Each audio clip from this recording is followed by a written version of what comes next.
streaming, gaming video, and I was going to put this out as a regular video, and I thought, no, I'm going to do this as a live stream. So the title of this video is the Xbox Series S holding back... Let's adjust that. Is the Xbox Series S holding back games going forward, or is it a good thing for gaming and consoles? So this video has been, or this little discussion has been sparked off because I read about Battlefield 6, which is coming out. It may already be out by I've done this, I can't remember. But it's coming out on current gen consoles. And it got a little delayed, I think. And some of that was due to the fact that it had to be released on the Xbox Series S. So a game that's released on the Xbox Series X with its great big power, 16 gig of RAM I think it's got, also has to run on the Series S, the cut down version with its 10 gig of RAM and slightly less GPU or CPU. And the developer, there's been a lot of talk about Battlefield 6. I know that they decided that they wanted to make it look as natural as possible, so they want to pump too much into it. They also wanted to make it run on the lowest spec PC they could to give maximum audience, and to give those with high-end PCs the chance to play Battlefield 6. And this also includes the Xbox Series S. So I've spoken about the Xbox Series S in the past. I've had experience of both consoles, the Xbox Series S and the Series X, playing the same games. And yes, there are sometimes noticeable differences playing some games on the Series S compared to the X. Minecraft runs pretty well on both, but it's so much more smoother on the X.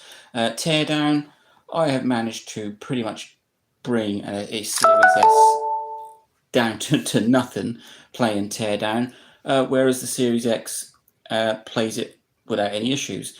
And it is the fact that the Series S is going to be the lowest common denominator for these consoles or for these games.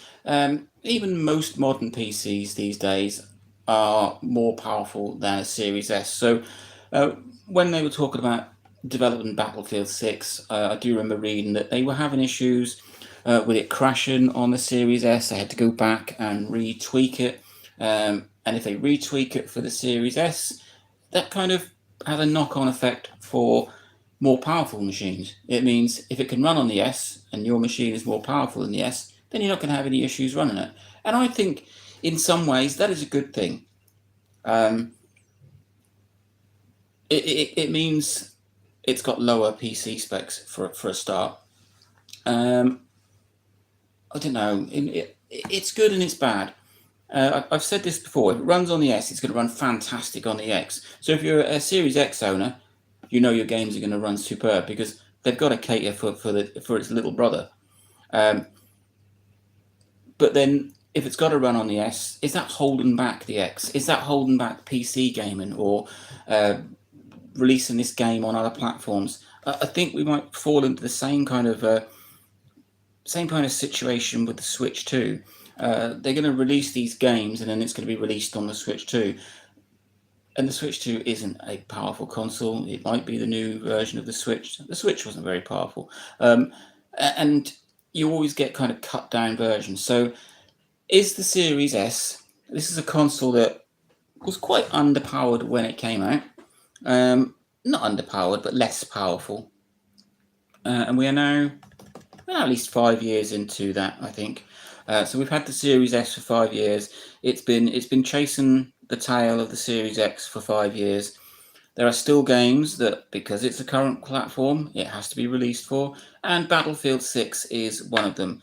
I have yet to experience Battlefield 6 on anything personally, but it is pretty good. I think it's pretty good that,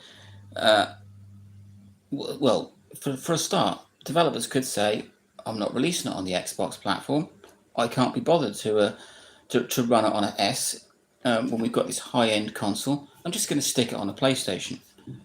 I mean, we've had numerous reports in the past of games being held up because it has to run on the S. One of the Wukong games, maybe, and there was another couple of games that I did read that they were struggling.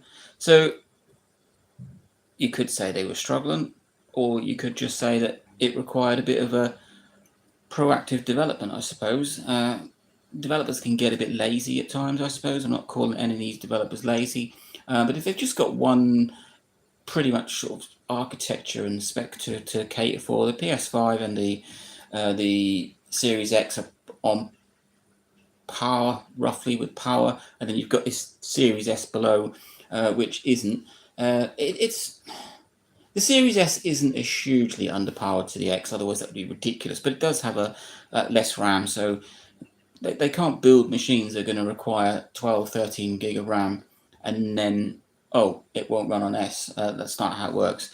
I think the Series S, in a way, is a good thing, but it could be holding back games. It could be holding back developers from really pushing the boundaries of the latest hardware, of the Series X, of the PS5, because they've got to cater for the Series S. And maybe that's some of the reason why the PS4 is still kicking around, because they're making these games run on a slightly lower platform. So why not stick it on the 4 and get some more money out of it? I'm a little torn on this one. Sitting there talking about it, my general consensus with consoles is, you release a new one, it's powerful.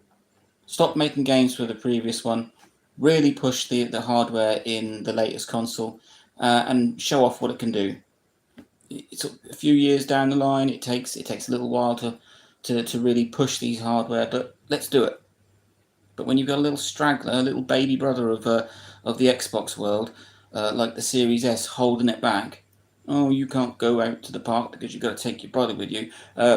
Then maybe maybe this Series S is holding back gaming, or maybe it's stopping developers just being lazy, saying you need this and you've got to have that, and cutting off older, less powerful devices.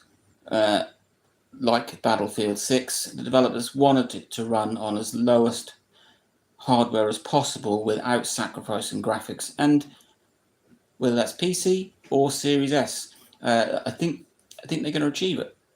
And a lot of other developers should take note of that as well. So let me know what you think about the Xbox Series S, especially 5 years into the life, where we're already getting ahead, talking about the next gen Xbox, the next sort of PlayStation 6. What are your thoughts on the Series S, how it's being sort of handled, and how the game developers are using it, and is it holding them back from WoW Fantasy pushing the Series X as hard as it can? Don't know. Let me know. Link, like, subscribe, enjoy.